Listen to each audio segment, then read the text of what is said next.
તો અમરેલીમાં યુવતીના સરઘસ મુદ્દે ધારાસભ્ય કિરીટ પટેલે પ્રહાર કર્યા છે। મહિલા સન્માનની માત્ર વાતો થાય છે। સામાન્ય બાબતમાં રિકન્સ્ટ્રક્શનના નામે સરઘસ કાઢવામાં આવે છે।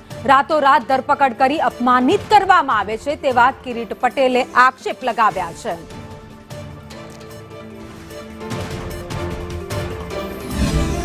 પોલીસ અધિકારીઓને મારે કહેવું છે અને સમરબંધીને નહીં છોડનારની વાતો કરનાર ગૃહમંત્રીને કહેવું છે કે તમારામાં તાકાત હોય તો ગુજરાતની યુનિવર્સિટીઓ ગુજરાતની કોલેજો એ દારૂ અને ડ્રગ્સનું હબ બનતી જાય છે।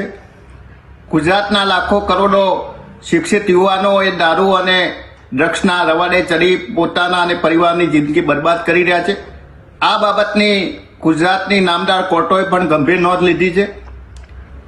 દારૂની પાર્ટીઓ કરનારની સામે કોઈ કાર્યવાહી નહીં અને એક મહિલાની સામે આવી કાર્યવાહી કરી રાતોરાત ધરપકડ કરી અને અપમાનિત કરવામાં આવે। કોઈ પણ સમાજની મહિલા બેન હોય કે દીકરી હોય એ સામાન્ય પરિવારમાંથી આવતી હોય, SC ST OBCમાંથી આવતી હોય, એ ગરીબ પરિવારની દીકરી હોય, માં હોય, બેટી હોય, એને આ રીતે સરઘસ કાઢતા પોલીસ અધિકારીઓ અને ગૃહમંત્રીને શરમ આવવી જોઈએ।